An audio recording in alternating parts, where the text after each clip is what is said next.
Con Carne is a Q101 podcast, and Con Carne is presented by Alex Ross Art, alexrossart.com.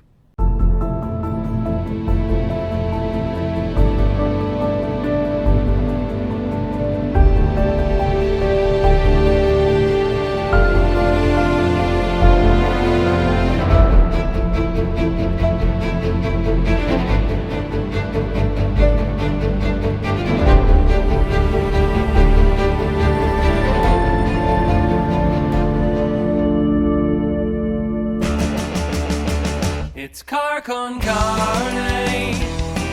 Let's eat in the car. It's Con Carne. And now here's the star of our show, James Van Alstyne.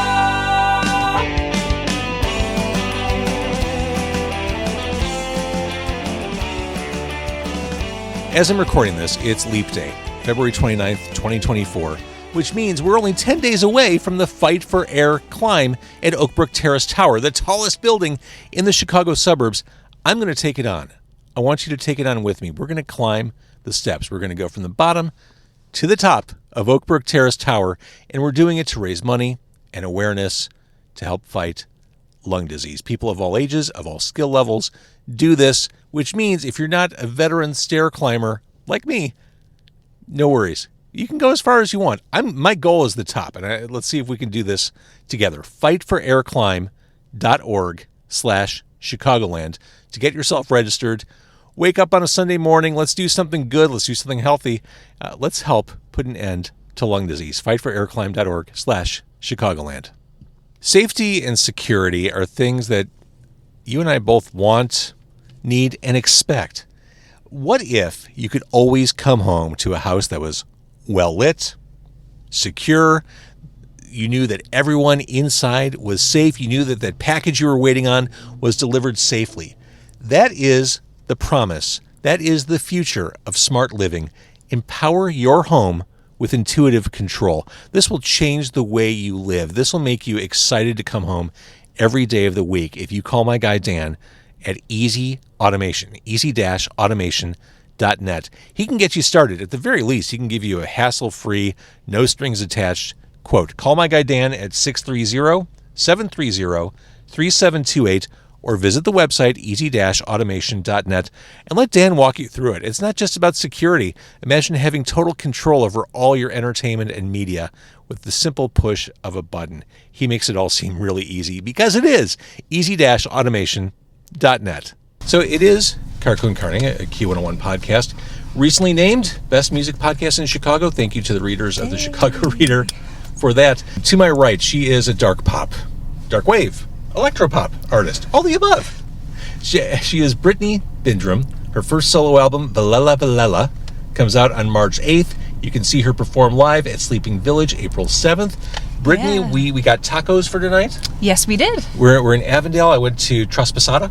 Yep, In it's California, great right around restaurant. the corner from Bucket of Blood, which, as I was telling you, you can't go near Bucket of Blood without stopping in Bucket of Blood, and you can't stop in Bucket of Blood without walking out with a record. That is true. Good. Yep. just And need- what did you get again? I got Man Machine by Kraftwerk. That's a good one. Yeah, Good I pick. do. Yeah, I figured you would probably like the Yeah. synthy. Yeah, I do a lot of work from home, and when I work from home, I love synthy stuff. I love stuff with not a lot of vocals. It's because vocals kind of take me out of the work experience. I start zeroing in on lyrics and voice. Right. So- And it depends on like the kind of work you're doing too, right? So Right.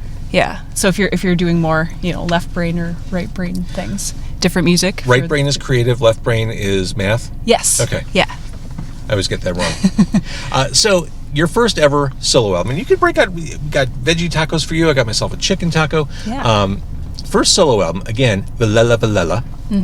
It's fun to say. It is, I may right? say it a few more times before we're done. Go for it. Velella Velella, out on March 8th. Now, you've been in Scintilla since 2003. Yes, since 2003. Suede came out in 2018.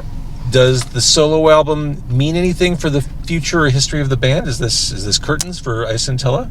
It's not curtains, but it's we were just kind of taking a little bit of a hiatus. We're still working on stuff, still active, still playing shows. but just not. We're not currently in the writing process or anything. So we were just kind of taking a little bit of a break, a little step back.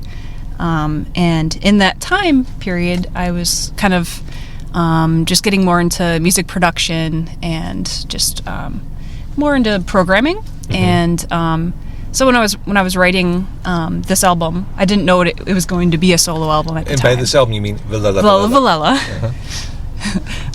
Out March 8th. Yes. So I wasn't sure when I was writing it. I wasn't sure that what the songs were going to be. I was like, maybe these would be potentially like new Scintilla songs or whatnot. But as I was developing everything, it kind of became apparent that it was more of its own thing. And so the solo project was born. This was a creative path you needed to take. Yeah. Now, did the members of Scintilla hear the first 3 singles from the album and think, oh shit, those could have been our songs? No, they didn't. Well, you want to know why? So during this time, little background here, the Scintilla guys are like incredible bowlers, like expert level bowlers. Like they're super talented. And I now for one now what I am expect not. you to say in this interview. So like they started a bowling team on a bowling league at Avondale Bowl, which is a really cool place if you ever want to check it out. And they sorry, I got distracted by those beautiful flowers that I thought they were bringing to you. But so the Scintilla guys were busy with their bowling league, and they actually ended up being champions. So they were busy with their own thing while I was working on the album. You've definitely taken different paths for the time being. Yeah.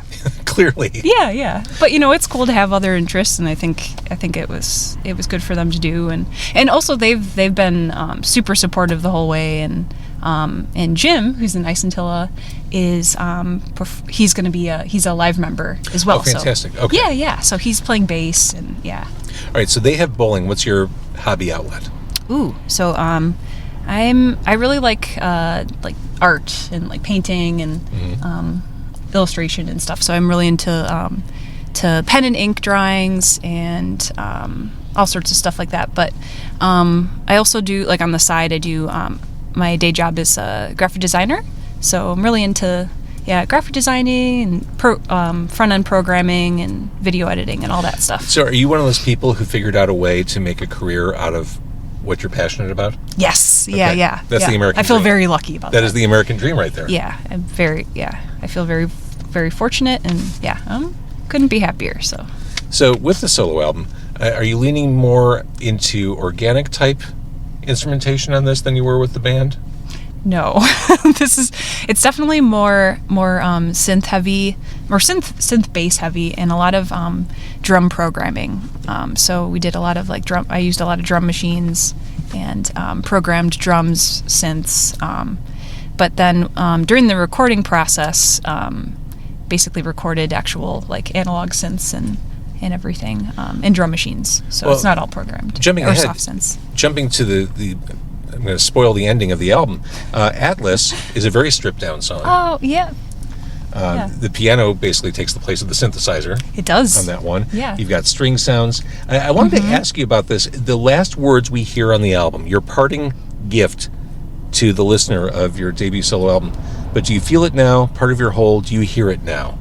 It's kind of a haunting question as we fade out into the sunset. Yeah, it is. Yeah, and it's kind of an introspective ending, and so that it's funny, that song kind of came out of the ether. So it was like when I was supposed to be finishing up, putting the finishing touches on all the songs and just getting everything finished, but then I got sidetracked, and then was just playing around on like a little synthesizer in my studio, and just that song just popped out out of nowhere, in 10 minutes. So it's it just kind of came out. So it was the muse just hit. Yeah, and it was all right, so this is going to be on the album, and so it ended up being the closer. But yeah, so it's, I don't know, I think at the time I maybe I wasn't totally, it was very, just stream of consciousness. So maybe it was more of thinking about trying to do something on my own, and like, can I actually do this? And here we are, and the answer is yes. Yeah. So that's how the album ends. It opens with Obelisk, a song that you've said is about tribalism, political divides, collective trauma, and surrendering to peace. If I didn't know better, I would say that this was written within recent years, based on that description. Yes, it was. Yeah. Yep, absolutely. And it's kind of about like, how like putting down the sword can kind of be like a more courageous act than like, continuing the fight. Because we're all exhausted at this point. Yes. Yeah, we are. Absolutely. So that was the first single. The second single was Fever Dreams. I feel my love filling up with dread. Feel these fever dreams burn through my bed. It sounds like perhaps a personal song. Yeah, it's kind of, so that one is kind of like an ode to songwriting or the creative process. So it's kind of like, sometimes you feel like, as you do, as you're working towards a goal or like writing or some sort of creative project or passion. Sometimes there are points within that project where you feel like maybe, like, am I doing the right thing, or should I be doing this? Should I continue doing this? Is this crazy? Does anybody care? And but the answer is like you have to keep doing it. If it's a labor of love, if it's something that keeps you going, it's really important. And especially with songwriting and even nowadays where it feels like it might feel like you should be giving up just because it's difficult to get out there but I think this is good advice. Yeah, but I think it's like it's people need something like real and organic now more than ever. I think Absolutely. But you said it, like, if you are passionate about something, you can't let that voice inside your head sabotage you, and you can't think about, well, will I ever get rich off this, or will I ever be able to pay for my Starbucks order with this? Like, you just got to do it because you love it, and the rest will eventually come. I mean, Scintilla's been going on for 20 years. Yeah, 20 years. Yep. Do you ever have those moments with the band? Like is this worth doing? Or yeah, absolutely. Like there have been times on the road, and like we're like, what are we doing? We're lugging our gear around, and but then of course, like, there's always like those trials, I think, For sure. But it's always worth it, Yeah. One Fixed Point is the latest single. Again, using your words, aimed at capturing the enchantment in finding one's counterpoint. I don't even know what that means. Yeah, it's kind of, it was kind of like a love, like it's kind of a love song, like just trying to capture like that like magic or like that bliss when you're like falling head over heels for somebody. And it could be also like when you're really when you're at this really great point in your life, and it almost feels like fleeting, just trying to capture that moment and like wanting to not let go of it, but it's ephemeral, but that's what makes it so great too. And I'm a fan of lyrical imagery. I love the line "Empire of a Headspace." Oh yeah, that one stuck with me. Oh cool, I'm glad you like it. Thanks. So I'm going to take a break and share a message if you want. No pressure. We've got vegetarian tacos for you, but I do want to remind people that I'm teaming up with the American Lung Association to help them save lives. I'm saving lives, Brittany Bindrim. It's true. I have asthma, so. Do you really? I do. Well then, okay, so. I'm doing this in the spirit of helping people who suffer from asthma and lung disease. I'm climbing the tallest building in the suburbs, the Oakbrook Terrace Tower, for the Fight for Air climb. This is happening on Sunday, March 10th, and no matter what your skill level, no matter what your age, this is open to everybody. It's all about raising awareness and raising funds to help fight, eliminate, reduce lung disease. That's really interesting. So fightforairclimb.org/Chicagoland if you'd like to join me, or just support the cause and support what the American Lung Association does. And you can also take 10% off, or $10 off your registration. The Lung Association is giving $10 off if you use the code CARNE, which I know no one will be able to spell, CARNE, at checkout. But that's how you know a podcast has made it, if you get a promo code. Absolutely. That's it. Yep. I've made it. See you on the stairs. So where are your tacos? I've got They're all in here, right? Yep. I have the pollo. The pollo. So what did you get? You got I two just got tacos? chicken. I just got just chicken one taco? Just one taco. That's all you're eating? Just one. That's it. Well, you can Just have make some sure- of my quesadilla. I got it for you. And they're not going to give us a hint, are they? So it's just surprise. You get a vegetarian taco. Let's see here. This is... I'm not going to know till the very last second. Remarkably, this is mine. Oh, wow. Okay, Nailed it. Cool. Nailed it. Well, you might have to have a veggie taco, too. Here's some happens. I hear... Here it is. And it's the classic. It's the corn tortillas with the onion and the cilantro. That's all you need. Yep. Oh, I definitely need a napkin. Yeah, here you go. Bless you. And I hear... Oh, yeah, at Traspasada. Traspasada... Easy for us to say. Yeah. The black salsa. It's, like, super Ooh. great. Is that what you have there? I think this guy. Here, try that. Black salsa. I think that's just salsa. It's super good. It makes me nervous. Do you like spicy food? I do. Yeah. But I like spicy food for flavor's sake. I don't like spicy food that rips my head off. Like, Yeah. I want to be able to enjoy the flavor. Yeah, there's a time and a place for that, but yeah. So because you're solo and you're not with the band this time around, who did you work with? Oh, so I actually worked with... Sorry, I'm going to steal this. Of course. Oh, there it is. The lid's trapped. It is trapped. Just don't want to dump this all over your car. I appreciate that. Yeah. So I worked with Matt McJunkins, who is awesome producer, all-around great guy, super talented. He's in A Perfect Circle, Eagles of Death Metal. His band, The Beta Machine.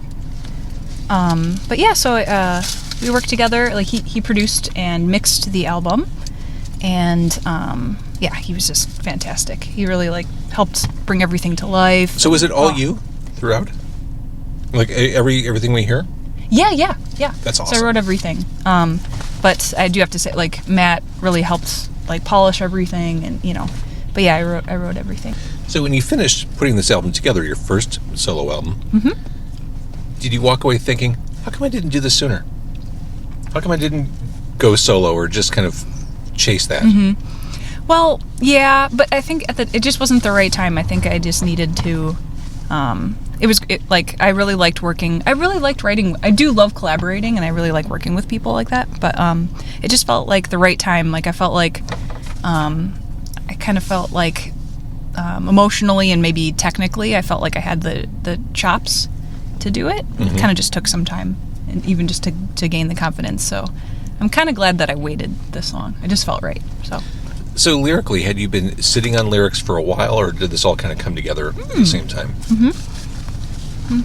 Sorry, that's the tricky part of doing this podcast.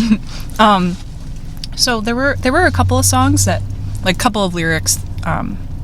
I kind of had like this stockpile of lyrics, but also I ended up writing most of the lyrics that appear on the album, kind of like written in the moment, I think.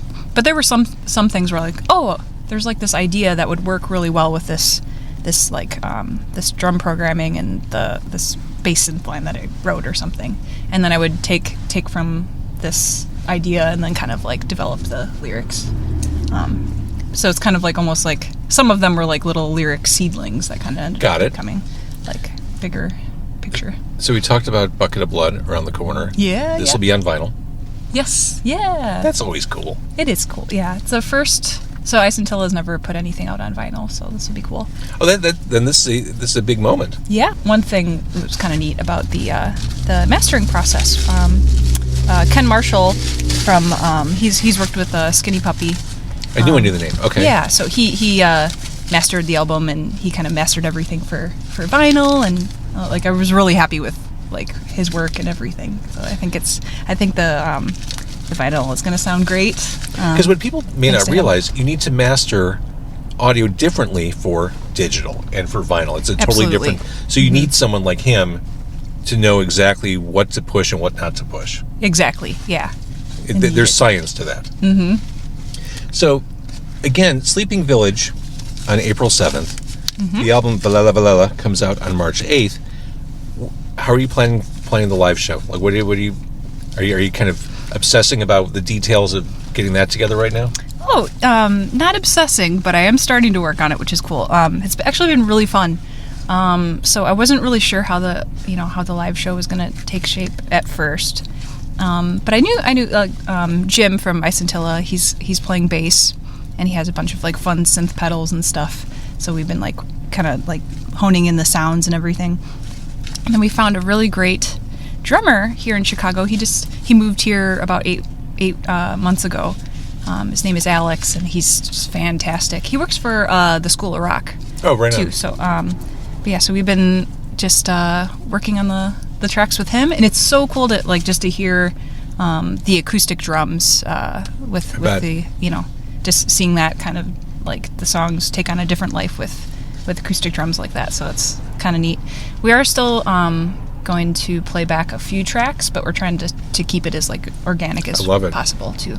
So is this it's been fun. Is this the way the rest of your year will map out? Just kind of live opportunities and writing the album as far as it'll go? Yeah, and also like I've been working on some new music and stuff too, but because the creative process doesn't stop. Yeah, exactly, right? It Just keeps coming. Strike while the iron's hot, I guess. So, but so we have a couple shows almost in the books. So, and then hopefully we'll be doing some more touring and get out there a little bit more. I love it. Okay, so again, Velella Velella. Velella Velella. What does that mean? So it's like kind of like these little hydrozoan, like these little jellyfish creatures. Really? So I'll give you a little backstory.